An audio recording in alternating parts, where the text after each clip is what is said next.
exact video, but it was this method and this era of iOS and looked basically exactly like this. In spite of how cool jailbreaking sounded in general when I learned what it was a bit after this, I knew there was no chance of my parents letting me do it, and as such I never got to try this out myself. Oh yeah, and I didn't even get to try the built-in file manager because that inexplicably didn't exist on iOS until September 2017. I thought it was like 2015 or 16. Late 2017. How did it take that long? Fast forward to 2021 and I'm happily running Android on my phone and suddenly realise out of nowhere that I could almost definitely edit the game files in the same way as that video had said were I to install the app on this. So for the heck of it, I did it, and it worked. Like scratching a 10-year-old itch, I easily breezed through buying all the characters infuriatingly locked behind absurdly high prices and sped up every process that came my way. However, when I first opened the app, I'd been met with a truly harrowing sight. I didn't have much time. The game was going to be shut down, and sure enough, only almost a month late for some reason, the game was shut down. And this wasn't just a remove from the app stores but you can carry on playing if you have it situation. This was murder. Sure, the app connected to a server to store the main copy of your save, but it worked offline too. It had always had an offline mode. This was needless, brutal murder of what some people spent hard-earned real money on in entirely unreasonably large quantities. In fact, come to think of it, I had spent real hard-earned money on it. I never bought any microtransactions, sure, but I'm such an OG of this stupid little thing that I started playing when it still cost £2.50.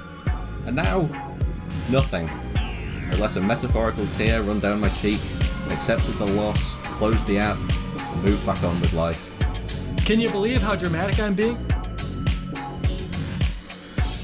But I couldn't help but feel like that couldn't be it. Surely the game data is still here, it's just inaccessible. I don't see why the developers would go to the trouble of removing everything but this message in an update when they could just slap this message on the front, lock you out of the rest and call it a day. With this in mind, I tracked down an APK online, set the date on my phone back to 2020 because I couldn't off the top of my head remember when in 2021 it had died, disabled Wi-Fi mobile data and installed it. Sure enough, it didn't give me the error. What it did do was crash, after a brief momentary glimpse of this screen. You see, the APK isn't all we need here, it's not that simple. The game downloaded a bunch of additional data on first startup, but obviously the server on which this data is stored is inaccessible with my networking turned off, and when I turned it back on, even with a slightly older version of the APK, the server data has clearly been entirely replaced with the code that gives you the error. The fact that I actually remembered that this extra cache download needed to happen is what put me off doing this for so long in the first place. A bit of cursory Ecosia-ing didn't seem to turn up any results, and I'm surprised I didn't imagine anyone would have saved this. Then I found this sketchy-ass Russian site hosting an unlimited money mod and claiming to host the cache data in the form of its OBB file. I don't believe it! To my surprise, the download worked and didn't just take me to a bunch of sponsored links, and instead of running this in a virtual machine like a sensible person, I slapped this straight onto my phone, disabled everything again, and fired up the app, which I promptly then had to uninstall and reinstall because it had somehow managed to self-destruct in the background. But sure enough, we're in! Would you look at that? Up and running, good as new.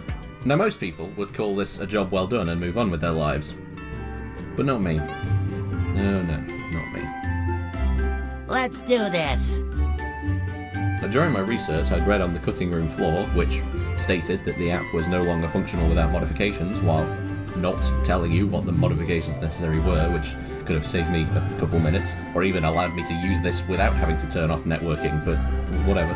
Anyway, on the cutting room floor, it said that there was a hidden developer mode in the game which could be accessed by editing the file global_settings.com.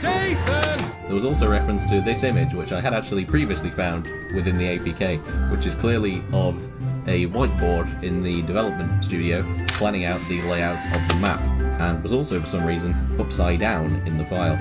Clearly not from the original development stage, because it has the boardwalk, which wasn't added until a later update, so I'm not sure exactly what they were aiming for with this, but given that they had already got it, it's fine. I don't claim to be a game developer, I've messed around in Unity a bit, and that's the extent of my knowledge.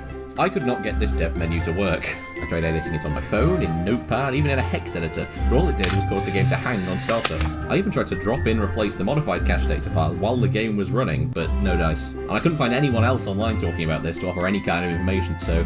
Very well. You may not be willing to give me unlimited items the clean way, SpongeBob me Bob, but you can't stop me from hacking them in. I knew from that ancient video that as a result of the game being, as we discussed, not written very well, that the values for player currency were stored in plain text. My document has just automatically scrolled back to the top. I knew from the ancient video that as a result of the game being not written very well, the values for player currency were stored in plain text somewhere in the files. It didn't take long to narrow it down to game.json, Jason! and it didn't take long once in there to find the values, which I inexplicably remembered as being specifically under amount_earned. I don't know why I can remember so much junk like this, but not basic high school level maths, but there we are. At first, it didn't work. At first I thought maybe the amount I had before had somehow stayed stored somewhere and added on to the value I'd put in, which was the maximum value the game could handle, which caused it to like overflow and revert back to the previous value. But changing the value to less didn't work either. At some point I even somehow ended up with negative currency. I don't know how. I've just got this big overdraft. I take it all back. There. Normal. Then I realised it was just because I put commas in the values. How that caused the negative currency, I have no idea, but the main problem was that I put commas in the values. I'd only done that because it's how it was written on the cutting room floor, and I assumed that was showing verbatim what the value should be, but not to worry. Money, money, money, must be funny in the rich man's world. I also tried to increase my level, but couldn't get that to work. Oh well. I soon figured out that this also worked with amounts of food as well, and even did actually manage to get the level up eventually when I realised there are two separate values you have to change for some reason. With all that out of the way, here we are. Not feeling up to any more technically unnecessary hacking, I manually cleared out all of the seaweed from the land expansions and then took to trying random stupid things that unlimited wealth lets you do, like tarmacking the lot, or as much as I could. There was a bit of overlapping seaweed in some places that meant I couldn't fill in all of the squares. Quite annoying. Oh well, surely this is where I'd call it a day. Job well done, right? No.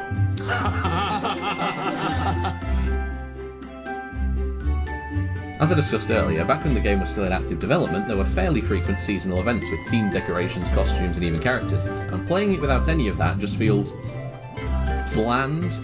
Back in the day I had all sorts going on, but something I first noticed when I gave it that other look in 2017 was that when all you have is the base game, you kind of feel a sense of completion without the feeling of satisfaction that usually comes with that sense. It's hard to explain, and it's probably just me. You've got everything that you can get, but because you know you missed out on so much more, you feel done, but kind of disappointed. Like, that's it. I'm done, I guess. Whatever. What didn't help was the fact that even when I did have some of the seasonal items, it always felt like I was getting the leftover sweepings off the floor. What I mean by that is, the first Christmas the game was out, you could get, among other things, a spice shack, a treat shop, milk and cookie cafe, and elf apartments, which gave you an elf character who would just live there perpetually. But by the time I started playing, the Christmas events only gave you the first two of those, which they then tied into the Plankton storyline when they added him to the base game, meaning that they then had to offer those buildings to all players all year round anyway, making them lose any remaining sense of exclusivity.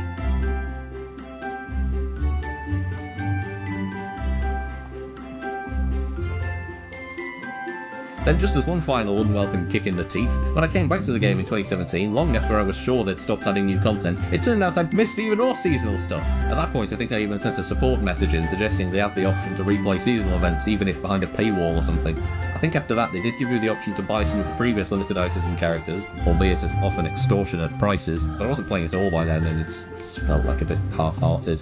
But anyway, with my ever-expanding knowledge of how the back end of this game worked, it was once again time to do it myself. Let's get into the weeds. All of the actual game data is housed in the OBB file, the cache data we got from the Russian site, and if we pull it up in a hex editor and search for Christmas, we can find that, sure enough, the seasonal items are in fact here, which makes sense given that even though you can't obtain them anymore, if you previously had them in your town, they still need to be there. So logically, all I should have to do is add some kind of reference to them from here into game.json. Well, how hard can it be? Don't say that! Taking a closer look at game.json, I narrowed down that the first chunk of data is all of the items in your town, buildings, decorations, characters, etc., and that when an item is in your inventory, its corresponding coordinate values are set to null. Clearly, these two values refer to the item itself. The format of the DID value here is the same as the DID value alongside the building name in the OBB file. But what about this GUID string? It doesn't seem to be listed anywhere around the entry for a given item in the OBB, and none of these other values match the format of the GUID strings from game.json. Eventually I figured out that by selecting the building name in the OBB file, the GUID field, which I hadn't previously noticed in the hex editor, would populate with a string perfectly matching the format from game.json. So with this information, I found the end of the first section of game.json, made a copy of an entry and replaced the values with those of the Christmas tree from the cache file, and voila! I have a Christmas tree. Simples. I have no idea what extensions is for, by the way, but it's always 33 as far as I can tell. But anyway, this is great, and relatively easy too. Relatively easy on a small scale, that is. There was no way I was going through searching for every item and manually copying this data over. I don't even know what the names of all the items are. I can't find a complete list online, and even if I could, there's no guarantee the name in the code is the same as the name that shows up in-game. What kind of Eminem, like, lyrics was that? I cannot write code. That is simply an unfortunate fact of life.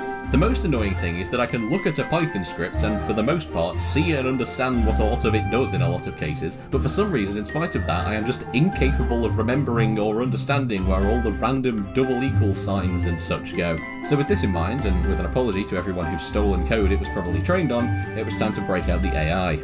With ChatGPT doing the heavy lifting and some tweaks here and there from me, I eventually managed to get together a script which would take the cache file, search for the first instance of bldg_name_, the prefix for all the item names, find the nearby corresponding DID values and add them to game.json in the correct format. The only problem was the fact that GUID values could not be directly extracted from the OBB file by the scripts, for some reason. After a bit more back and forth and research, I came to the conclusion that the only, or at least the easiest way to automate getting out these GUID figures would be the Tom Scott classic. Bodge. Bodging. Bodge. I actually thought this wasn't going to work at first because the number of letters in each building name varies, so I'd have no consistent way to select the whole thing. But then I realised that you only actually need to have selected a bit of it anyway, and the GUID string shows up. Literally